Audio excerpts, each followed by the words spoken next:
Death Note est l'un des animés les plus influents de tous les temps. Tout le monde connaît Death Note ou alors connaissent des gens qui connaissent Death Note. Toutes les références de cet animé, toutes les apparitions, même les Simpsons respectent Death Note. Beaucoup d'animés qu'on regarde finissent dans nos mémoires les plus profondes. Pour autant, se rappeler de quelque chose est un peu plus facile lorsqu'on en garde un bon souvenir. Et je vais vous le dire dans cette vidéo, Death Note n'en est pas un. Il coule de source que c'est un animé qui a bercé une génération. Je me souviens au collège on parlait que de ça, les gens étaient trop fans. Il y a même des youtubeurs qui incarnaient directement certains personnages, comme à l'époque des youtubeurs critiques avec Elliot. C'était masterclass, n'allons pas nous mentir. Et comment un animé comme celui-là a pu créer autant de bonnes choses par son influence? Bah, en vrai, je sais pas. Et maintenant ça dit, parlons de Death Note.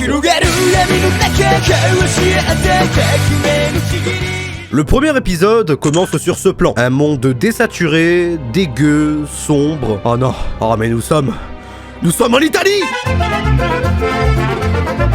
Mais là, nous observons ce jeune homme, Light Yagami, un lycéen brillant, mais qui pourtant n'a aucun éclat de lumière dans son regard. Il s'ennuie, il est fort à tout, super intelligent, et généralement quand un personnage est super intelligent, il est nul en sport. Autant vous dire que ça ne marche pas dans la vraie vie. Mais pendant qu'il se fait chier, il voit un cahier tomber du ciel, et... Ah bah oui, mais je reconnais cette couleur entre mille! C'est Batman! Enfin non, c'est le Death Note! Et à partir de là, ça part en couille. Bon, Light se pose des questions. Il est intelligent. À qui appartient ce cahier? Comment il est tombé du ciel? Et pourquoi il est noir? Enfin, je veux dire, on respecte tous des couleurs pour les matières, rassurez-moi. Le cahier rouge pour les maths, le bleu pour le français et le gris pour l'art plastique. Mais le noir, c'est quelle matière, ça? Le cahier, hein, évidemment. Light pense clairement qu'on le prend pour un con. Mais il a ce qu'on a déjà tous su. Quand on est jeune, on a envie de croire à une certaine magie. Alors il allume la télé, il y a une petite prise d'otage en direct, il écrit le nom du criminel dans le cahier de la mort, le criminel meurt, et là, bah il y croit toujours pas. Donc il tue un harceleur de sa classe, tue des voyous qui harcèlent une meuf, jusqu'à par avoir des pages remplies de noms de gens qu'il a tués. Et un monstre débarque de nulle part. Mais c'est quoi ce... Ah c'est quoi ce bruit? C'est rien. Sauf que le monstre est en fait un monstre et un dieu de la mort à qui appartient le cahier qu'il a laissé tomber dans le monde des humains. Ryuk, le dieu de la mort, explique ce pourquoi l'animé va être aussi bien, et accessoirement il adore les pommes, et qui c'est d'autre qui adore les pommes? Jacques Chirac, les amis. Alors je suis pas complotiste, mais voilà quoi, hein. Et personne d'autre peut le voir à part Light et tous ceux qui ont touché le cahier. Mais c'est sûrement la dernière personne à qui on aurait dû donner ce cahier. Pas qu'il fait déjà peur, qu'il cherche à être le dieu d'un nouveau monde, ou que sa voix en VF ne fait que me faire penser à un certain livreur de pizza des années 2000. Non, parce que Light Yagami est juste un putain de psychopathe. Je vais transformer ce monde.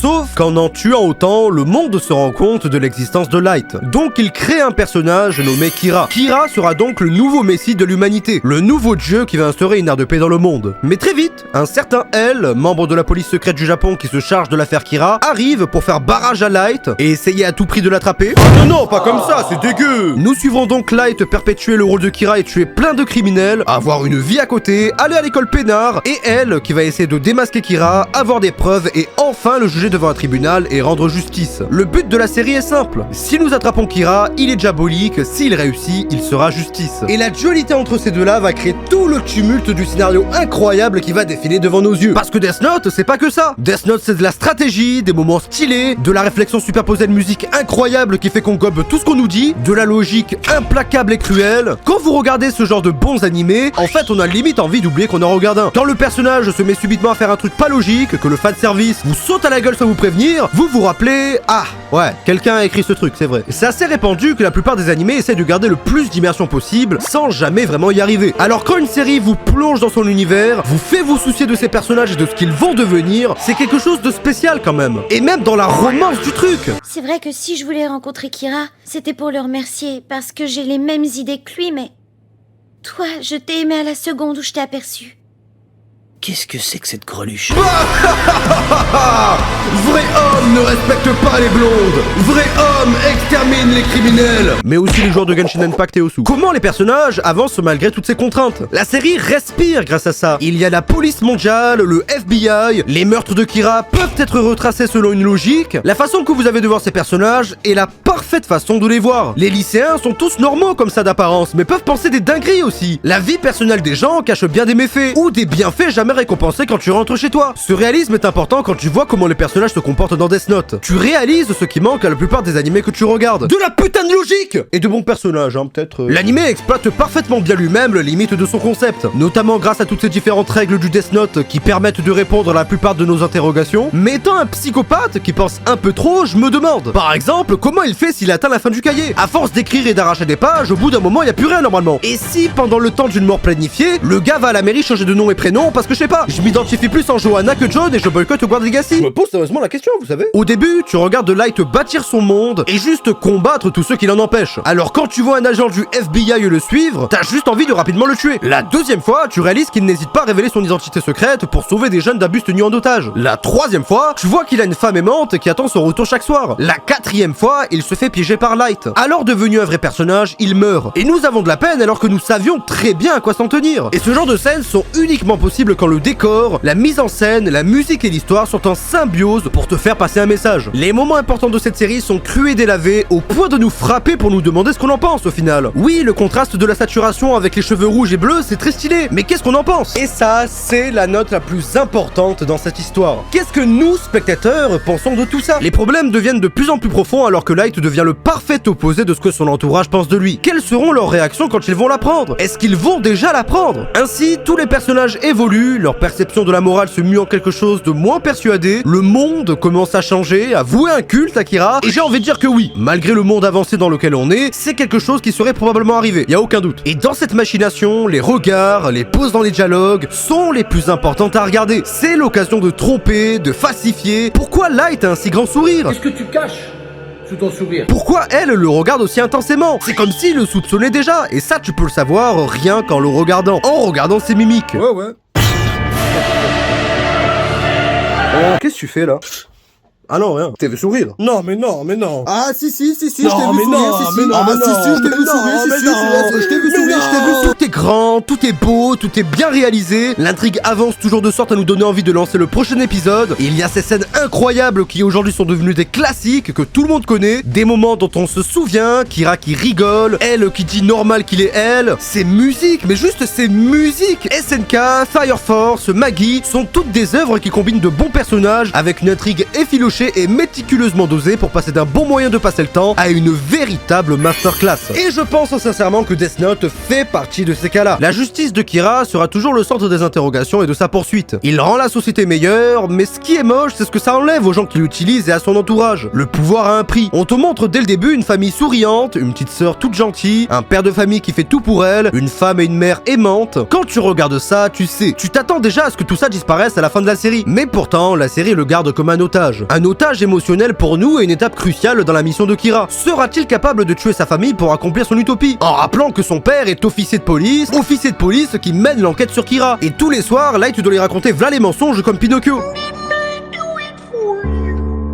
Kira ne devra presque compter que sur lui tout le long de la série. Et vous savez, à force de regarder, j'avais de la peine. Pourquoi, me direz-vous? Non pas que le monde est contre lui et que chaque personne qu'il rencontre est en fait un antagoniste potentiel qui peut tout foutre en l'air. Non, c'est que même ses alliés sont contre lui. On dirait moi quand je lance une partie sur Call of. Et ses alliés sont tellement nuls qu'ils deviennent des ennemis. Pas assez que je lance du 5 contre 5 que je me retrouve en AV9. Ça fait péter un câble quand même. Et je pense que la plupart des gens peuvent comprendre cela. Le deuxième Kira est nul, en plus d'être une femme, je veux dire. L'insecte de Sakura TV est nul. Le juriste est nul, la police japonaise sont nuls. C'est Kira contre le monde entier en fait. Et c'est peut-être ça, au final, qui rend aussi kiffant l'accomplissement de ses plans machiavéliques. Car étant donné le mal qu'il doit se faire pour faire bouger ses pièces molles de l'échiquier, bah c'est un super exploit ultra kiffant une fois que ça marche. Car le mérite revient à lui et à lui seul. Death Note a cette petite particularité malsaine et cette envie de voir de la cruauté. Un scénario cruel et implacable ne laissant aucune chance à ses personnages, si ce n'est leur propre survivabilité. Il y a toujours cette satisfaction de voir le mal se déchaîner contre les criminels et personne qui le mérite en fait. Quand tu vois Light agir comme un fils de pute avec son big sourire, c'est ultra kiffant. Tu te dis, oh le bâtard. Non mais le personnage est comme ça parce qu'il joue un rôle. Ah ouais, il joue un connard. Chacun des protagonistes finalement lutte pour sa conception de la justice en agissant à l'opposé de l'idéal défendu, ce qui est assez cocasse. Death Note est en fait une œuvre très appréciable à regarder et très intéressante à penser. Remettre en question nos idéaux et morales, en clair, se faire un avis. Et on adore suivre ça parce qu'on espère au fond de nous que Kira va gagner, que dans une œuvre, le mal va enfin l'emporter sur le bien sans aucun remords. Parce que tout ça nous parle. Pour ça que malgré la quête quête improbable et qui dépasse très certainement Light dans son raisonnement, on a envie d'y croire. Après tout, on peut s'y identifier sur certains points. Toute la technique de Kira pour savoir si quelqu'un est allé dans sa chambre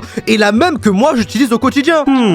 C'était légèrement penché avec une position presque parfaitement horizontale. Le flux aqueux est censé la faire flancher vers le bas-fond avec cette humidité froide sur un support déstabilisant à mémoire de forme. Il est impossible que la rotation ait changé d'autant de degrés, surtout si l'on observe la disposition de l'environnement et sa discontinuité. Ce qui veut dire... Quelqu'un a pris mon ice. Ce que j'aime bien, c'est qu'on joue vraiment sur un réalisme de réflexion extrême. Avoir raison donne raison, mais trop avoir raison peut être suspect, ce qui est logique. Quand la situation est trop parfaite, c'est aussi trop louche. Ce n'est pas un animé qui veut faire dans la demi-mesure. C'est de la logique contre de la logique. Alors il faut s'attendre à penser à tout. Et là où la plupart des animés nous ont habitués à ne pas trop faire attention à certains détails, ici, il est très important de s'y pencher. Car c'est justement ces quelques détails qui peuvent mettre en déroute Kira et elle. Et suivre ce duel tout le long, cette tension qui s'obtient au travers de ces échanges de paroles et de regards, ces stratagèmes, ces pièges et ces relations tissées sont incroyables de n'importe quel point de vue. Ah oui, et aussi...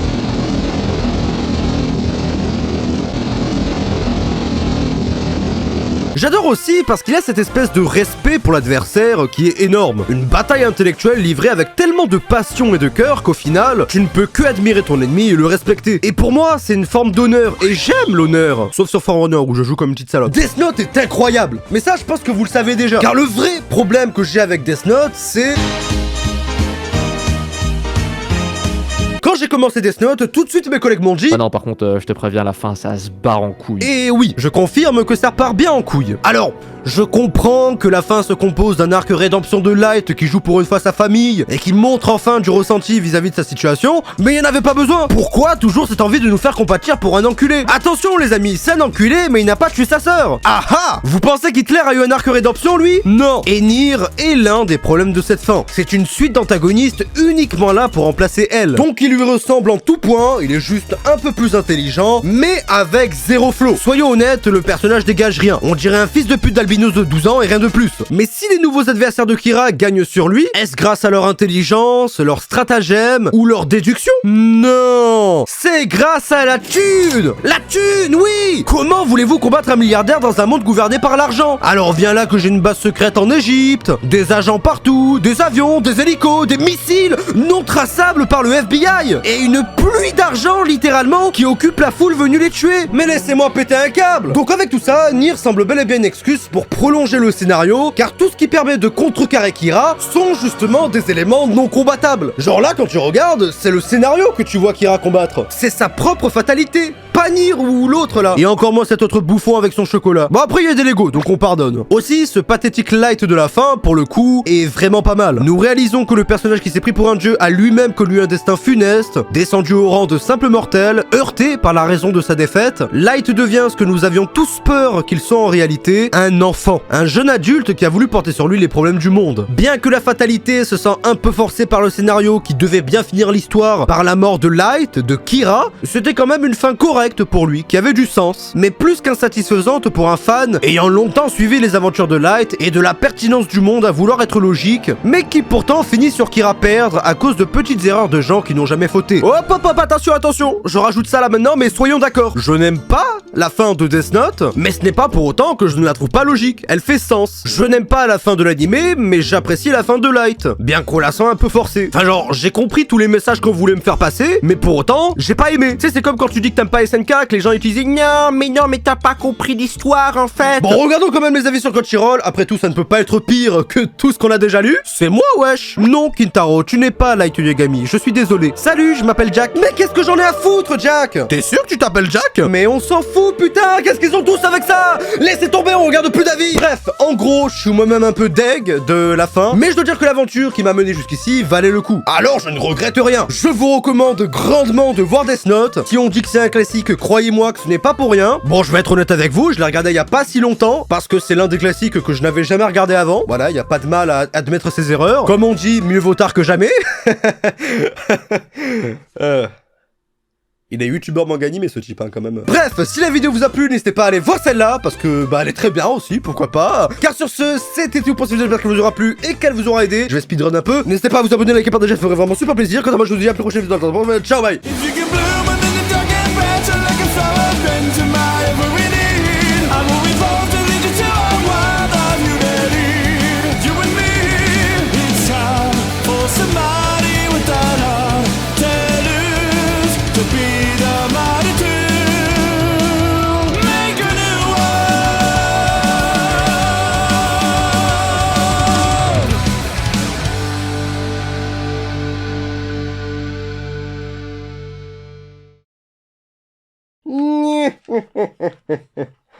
Ah merde, c'est quoi le nom de Rush Manga?